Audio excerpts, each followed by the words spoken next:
Hola chicos, a ver, este cuarto vídeo va a tratar sobre el periodo del desarrollismo. El periodo del desarrollismo es el periodo que va desde 1957-58 hasta finales de los 60, principios de los 70, más o menos así se va a denominar a este periodo. Es un concepto claramente económico.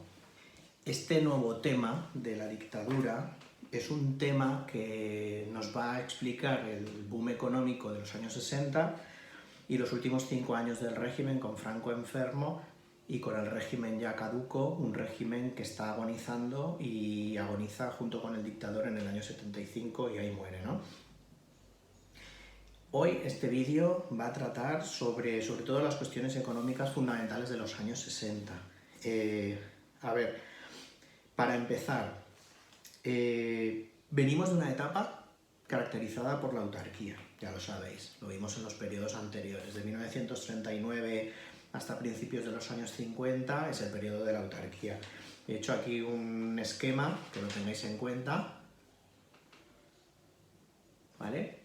En este esquema, como podéis ver, pues las etapas principales en torno a las cuales los historiadores se han puesto bastante de acuerdo de señalizar son, primero, el periodo de la autarquía, es el periodo de la posguerra. Estamos hablando, esto es un esquema bastante económico, es un esquema de las características del régimen, las etapas del régimen, pero desde un punto de vista económico.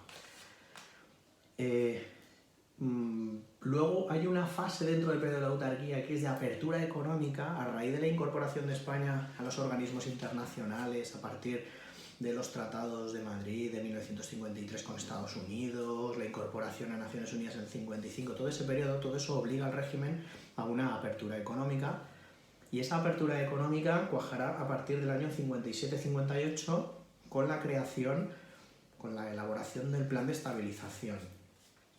Estas reformas del régimen, a nivel económico, provocarán un desarrollo brutal de la economía española en los años 60. Ese desarrollo brutal servirá para denominar a este periodo de los años 60 como el periodo del desarrollismo.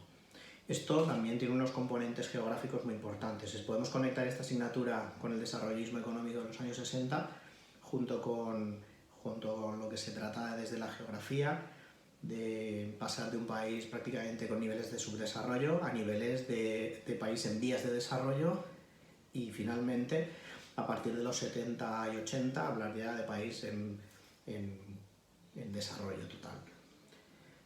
Y luego finalmente el último periodo que sería este, le llamaríamos el periodo del tardofranquismo o la crisis final del régimen, que sería del 70 al 75.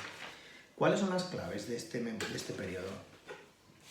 Las claves es que el régimen, a partir de su incorporación a organismos internacionales, a partir del concordato con la Iglesia, a partir de los pactos con Estados Unidos, a partir de su incorporación a Naciones Unidas, a partir de todo esto, el régimen se ve obligado a llevar a cabo reformas económicas, llevar a cabo una demolición de las estructuras de la autarquía del periodo anterior. Entonces, a partir de mediados de los 50, finales de los 50, se van a incorporar a los gabinetes de Franco a ministros procedentes del Opus Dei. Serán los llamados tecnócratas, y estos señores son los que convencerán a Franco de la necesidad de la apertura económica y de la eliminación de las estructuras de la autarquía. El objetivo de estos señores era el desarrollo económico. El avance político y social les daba igual, no entraba dentro de sus planes. En los planes de estos señores entraba el desarrollo económico. Convertir España en un país capitalista plenamente. Un país que estaba anclado en una autarquía todavía casi post-Segunda Guerra Mundial. O sea, el subdesarrollo de la España de los años 40 y principios de los 50 es atroz. Es un subdesarrollo brutal al que ha sometido el régimen al país. Estos señores, los tecnócratas, incorporados al poder a partir de los 50, finales de los 50 y tal, son los que, a raíz de las exigencias del Fondo Monetario Internacional, a raíz de las exigencias de Estados Unidos, a raíz de las exigencias de otros organismos internacionales como el Banco Mundial y tal, convencerán a Franco con dificultades de que hay que establecer grandes reformas económicas. Y estas reformas económicas sobre todo consistirán en incorporar a España en el grupo de países industrializados, un país que en los años 40 y 50 se había ruralizado a tope, un país que la agricultura lo ocupaba todo a nivel económico y una agricultura además atrasada, un país en el que una industria que empezaba a ser fuerte en ciertos lugares como Euskadi o como Cataluña y tal, en Madrid también había industrias importantes, algo también en la Comunidad Valenciana, bueno, entonces no se llama Comunidad Valenciana, acordaros que el concepto de comunidad surge con la transición. Bueno, pues ciertos lugares del país habían desarrollado una industria potente, pero esa industria queda bastante paralizada y controlada por el propio régimen, ¿vale? Sin grandes desarrollos. Y esto va a provocar, pues bueno, un atraso económico brutal en todos los sentidos. Bueno, pues estos señores, los llamados tecnócratas, gente proveniente del Opus Dei, organización de carácter religioso, dentro de la Iglesia Católica son seglares, pero pertenecen a esta organización, ganarán fuerza y tendrán una visión tecnocrática y economicista de la política. Para ellos lo importante será cuadrar cuentas y hacer avanzar económicamente el país, potenciar la industria y tal. El tema político, de apertura política, y el tema de apertura social no entraba en los planes. Lo importante era el tema económico, lo demás, bueno, ahí estaba, ¿vale? Estos señores son los que promoverán cambios económicos, que empezará todos esos cambios económicos con un plan, el llamado Plan de Estabilización. Está en la página 336, el Plan de Estabilización. Es el gran plan económico del franquismo, de los años 50, finales de los 50, ¿vale? Es del año 59. Este plan, sobre todo su idea fundamental es eliminar las estructuras de la autarquía, liberalizar la economía española, es decir, que la intervención estatal empiece a decaer, que la intervención del Estado y el control que el Estado franquista hace sobre la economía sea menor, que las empresas tengan mayor liquidez y que aparte de todo eso se potencie. Entonces eso, el plan de estabilización lo que pretende es liberalizar la economía, incorporar a España al grupo de países capitalistas de corte liberal europeos relacionados con Estados Unidos, estabilizar la economía, una economía muy inestable durante el periodo de la autarquía, con unas fluctuaciones brutales, y para esto hay que hacer una serie de medidas que favorezcan el intercambio comercial, como por ejemplo devaluar la peseta, que estaba en unos valores excesivamente elevados, había que bajar el valor de la peseta. Había sobre todo eso, que fomentar el liberalismo económico y los intercambios comerciales de la España del momento, pero claro, para eso pues había que tomar una serie de medidas muy importantes, muy intensas, y para eso están los tecnócratas. Las medidas las tenéis todas en el libro, o controlar las más importantes. Acordaros que el concepto de tecnocracia ya nos salió en el siglo XIX cuando hablamos de Bravo Murillo, ¿os acordáis, no? La dictadura tecnocrática de Bravo Murillo. Bueno, pues al final significa eso, un tecnócrata es un señor que está a favor de desarrollar el poder desde el punto de vista economicista y práctico y pragmático, desligado de la ideología y de la política. O sea, es sobre todo, pues bueno, cuadrar cuentas, que el balance comercial sea positivo y fomentar el desarrollo económico. Todo eso desligado de la política, desligado de derechos sociales, de libertades, de sufragios y de etcétera, ¿vale? Por eso se les llama los tecnócratas, porque su vinculación con el gobierno franquista va a ser una vinculación sobre todo destinada al terreno económico. Importantes personajes como López Rodó, por ejemplo. López Rodó será clave en estos momentos. Vale, pues primero, cosas a tener en cuenta entonces de estos años 60. Primero, la primera ley económica o el primer plan económico importante es de 1959. Sobre esta ley se basa todo el desarrollo de los años posteriores. Es el plan de estabilización, concepto tanto de examen, podría salir un documento basado en el plan de estabilización, etc. Conceptos de examen, Opus Dei, concepto de examen, tecnócratas, ¿vale? Son fundamentales estos conceptos. Vale, pues este plan de estabilización será complementado por los planes de desarrollo, ¿vale? Primero tenemos el plan de estabilización, primer plan importante a nivel económico, segundo plan importante, los planes de desarrollo. Se fundamentarán estos planes de desarrollo o tendrán el objetivo fundamental de potenciar la industrialización del país. Potenciar la industria en aquellos lugares donde ya hay industria y potenciar la industria en lugares donde no hay industria, para aumentar los polos de desarrollo, es decir, que no haya solamente 2 o 3 regiones industriales en el país, sino que haya industria en todo el país, en todo el estado, ¿vale? Esto tendrá también sus límites, porque habrá zonas que se desarrollarán a lo bestia a nivel económico y habrá otras zonas que quedarán pues bastante atrasadas, ¿no? Las zonas rurales, zonas rurales de Andalucía, de Extremadura, de las Castillas y tal. Mientras que los tradicionales polos de desarrollo de toda la vida, que económicamente han sido industriales y con gran potencia, como Cataluña, como el norte, círculos industriales de la capital, etc., pues bueno, todo eso llevarán a cabo un desarrollo industrial tremendo, ¿vale? ¿Esto qué provoca? Todo esto provoca cambios en la economía. Vemos la paradoja de que el propio régimen y el propio gobierno, que ha sometido a un atraso brutal durante más de 20 años a la España de momento, es a su vez el gobierno que decretará cambios económicos que serán importantes para su desarrollo industrial de los años 60. Es decir, tenemos esa paradoja en la que el propio gobierno atrasa el país y en los años 60 hace cambios económicos que hacen avanzar al país a nivel económico, ¿vale? Se le va a llamar a los años 60 el boom económico de los años 60. El boom a nivel económico, el boom, el baby boom también, porque se produce un montón de nacimientos en estos años.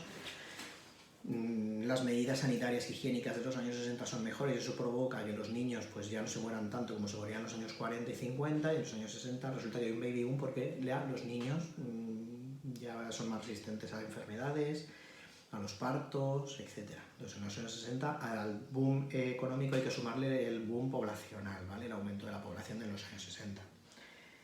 Estos planes económicos son claves, son fundamentales para entender el desarrollo económico. Por eso, en el libro tenemos el primer apartado que habla de ellos, que habla de la economía.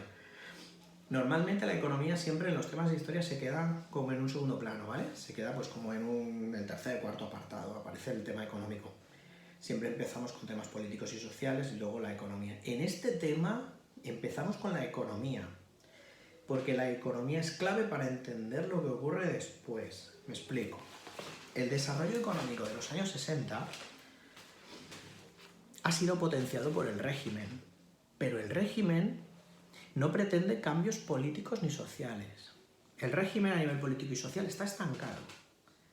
A nivel económico, el desarrollo que se producirá a raíz de estos planes va a ser brutal, va a ser tremendo y le va a servir para el régimen para hacer mucha propaganda de ellos mismos. De hecho, en el año 64, por ejemplo, se cumplen los 25 años del fin de la Guerra Civil y van a hacer una propaganda brutal haciendo pues fiestas por todo el país y celebrando los 25 años que ellos llamarán los 25 años de paz. Y la propaganda del régimen será, fijaros Franco, qué gran estadista es, que nos ha desarrollado económicamente a lo bruto. Gracias a él, que es un gran hombre de Estado, y bueno, una apología del propio régimen, de la propia figura del dictador. Pero no olvidemos que aquí en los años 60 se alcanzarán los niveles económicos perdidos de las etapas anteriores, ¿vale? O sea, la guerra provocó un atraso brutal, es lógico, hay una guerra y una destrucción, pero los casi 20 años de autarquía someten a una pobreza y a una miseria al Estado de una manera increíble, ¿vale?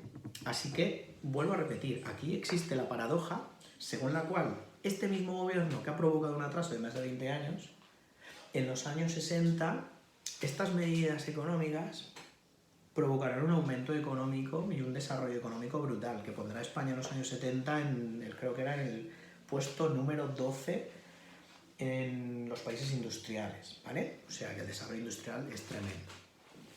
Pero es un desarrollo industrial con muchos problemas, ¿vale? Es un boom industrial y económico con muchas desigualdades, con muchos desequilibrios, ¿vale? En el libro lo tenemos muy bien explicado. Hay zonas que se desarrollan industrialmente y brutalmente, ¿vale? Y hay otras que quedan depauperadas todavía y, ¿vale? Quedan una miseria tremenda. Habría que sumar a todo esto un elemento que viene de fuera. Ese elemento que viene de fuera es el turismo. En los años 60 estalla el boom del turismo también. Esto beneficia al régimen y beneficia a la economía española en ese sentido. ¿Por qué? Porque, a ver, a partir de finales de los 50, principios de los 60, empiezan a acudir a España turistas del norte de Europa, pero a tope, a lo bruto, a lo bestia. España era un país atractivo para ellos. Por un lado, económicamente era muy barato. En segundo lugar, tenían aquí algo que allí no tenían. El sol y unas playas vírgenes prácticamente en esos momentos y todo esto. Además era exótico. España se vendía un país pues, exótico, de costumbres curiosas, pues que si el baile flamenco, que si los toros, que si este tipo de cosas. Bueno, y eso generaba curiosidad a los países del norte, a los turistas del norte. En un momento en el que el estado de bienestar se ha generalizado en toda Europa del Norte con las vacaciones pagadas, tanto ingleses como suecos, como daneses, como alemanes, franceses también, van a empezar a acudir a España masivamente en los periodos vacacionales. Esto, evidentemente, va a ser visto por parte del régimen como una oportunidad de crecimiento. Entonces el régimen, evidentemente, se va a aprovechar de esto y va a potenciar el sector terciario. Entonces en los años 60 va a comenzar la terciarización de la sociedad española. ¿Qué quiere decir la terciarización? Acordaros, hay 3 sectores económicos. El sector primario, que es agricultura, ganadería y pesca y tal. El sector secundario, que es la industria, que se va a potenciar en los años 60. Y el sector servicios, que es el sector terciario, que es el sector sobre el cual se basan los países desarrollados plenamente. Claro, el boom del turismo, el auge del turismo y la llegada de turistas va a provocar un desarrollo de la terciarización en España. Por lo tanto, en los años 60 vamos a tener un desarrollo brutal del sector secundario y del sector terciario, más o menos a la vez, todo durante los años 60. Esto es el boom económico. Esto es por qué se produce ese boom económico, ¿vale? Esta es la clave. Todo esto está explicado entre el apartado 1 y el apartado 2 del libro. Insisto, muy importante que tengamos esta clave en la cabeza. No podemos hablar de desarrollo económico sin tener posteriormente un cambio social. O sea, muy importante esto. Tenemos entonces un gobierno o un sistema que potencia el desarrollo económico, pero estará estancado a nivel político y a nivel social, ¿vale? Esto lo vamos a ver a posteriori, porque la política evidentemente pues tendrá también que cambiar en ciertos aspectos, porque la sociedad cambia con los cambios económicos. No podemos abrirnos económicamente, pero que la sociedad quede estancada y atrasada. El cambio económico conllevará el cambio social sin que el régimen lo pretenda, ¿vale? Esta es la base de la democratización posterior. Es decir, es una democratización que la propia sociedad va desarrollando. ¿De qué formas? Una de ellas. Un montón de españoles se van a buscar trabajo a las ciudades y a las fábricas. No encuentran trabajo, y como no encuentran trabajo, muchos de ellos, ¿qué hacen? Se van a Europa a trabajar, buscan trabajo en Francia, en Alemania, en Escandinavia, en Bélgica, en Suiza, etc. Y allí ven cómo funciona un sistema democrático. Allí ven lo que es una democracia, allí ven lo que es un estado de bienestar, allí ven ideas de todo tipo, unas ideas que ellos en España no habían visto porque aquí evidentemente estábamos cerrados en una burbuja, en una España supersticiosa, anclada en tradiciones anteriores, en lo negro que era la dictadura. Muchos de ellos, estamos hablando de cerca de 2 millones de españoles, alrededor de 1,5 millones o más de españoles se van fuera a trabajar y están varios años trabajando. Seguro que todos conocéis a alguien en la familia o habéis conocido o tenéis conocidos que se han ido o que han estado trabajando allí. Cuando vuelven, vuelven cambiados, vuelven con otra mentalidad y vuelven con otra mentalidad y esto les sirve para ellos querer cambiar también la realidad social y política de la España de la época.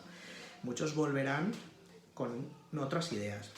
El turismo, los turistas que vienen también dan una imagen del exterior que los españoles que los ven quieren para su país también. Es decir, los años 60 son años de apertura social y de apertura cultural, a pesar de que el régimen intenta con la censura frenar esta apertura. Evidentemente, la censura sigue actuando.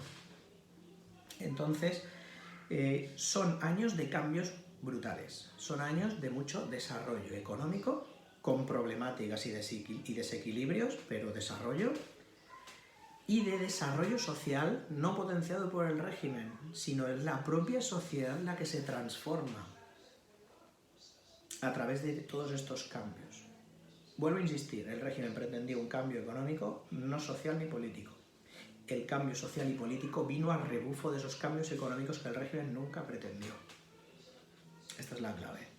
Próximo día continuamos analizando la realidad social de los años 60, veremos la oposición que empieza a resurgir con fuerza a partir de los años 60, vamos a ver el fenómeno de las universidades, analizaremos también la política, cómo sí que hay ciertos cambios prácticamente obligados por las circunstancias y cómo desde dentro del propio régimen surgen como dos tendencias. Una tendencia que serán los aperturistas, partidarios de una apertura del régimen de alguna manera, y los inmovilistas, representados por la figura clave de la época, que era Carrero Blanco. Carrero Blanco era un inmovilista, Carrero Blanco era partidario de, cuando muriera Franco, continuar con el régimen de manera intacta, o sea, tal cual estaba, ¿vale? Entonces tenemos los aperturistas por un lado, favorables de hacer reformas, y los inmovilistas. Analizaremos también el papel de la Iglesia. La Iglesia tiene aquí un papel importante. La Iglesia cambia a nivel interno, empieza a haber voces discordantes con el régimen dentro de la propia Iglesia.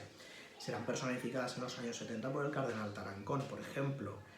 Desde dentro de la propia Iglesia ya no se ve el régimen como una panacea, o sea, se ve, pues, surgirá la figura del cura obrero y de los curas que se dedican un poco a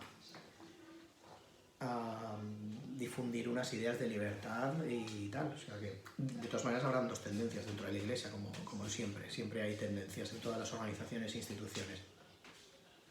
Y esto quería deciros hoy, ¿vale? Pues eso, todo esto, acordaros, primero, del año 59 hasta el año 70, desarrollismo. Dos planes básicos, plan de estabilización y planes de desarrollo. Industrialización a lo bruto, pero una industrialización basada en desequilibrios regionales importantes y en problemas también internos, porque si no tenemos tecnificación a nivel interno hay que comprar esa tecnificación, esa técnica hay que comprarla fuera, y eso provoca también un gran desarrollo económico, pero posteriormente también graves problemas internos que habrá que solventar de alguna manera. Y luego el desarrollo económico acompañado del turismo, y ese desarrollo económico del sector servicios y del sector secundario conllevará el cambio social. Cambio social que analizaremos y revisaremos en el próximo vídeo. Así que nada, eso quería deciros. ¡Adiós!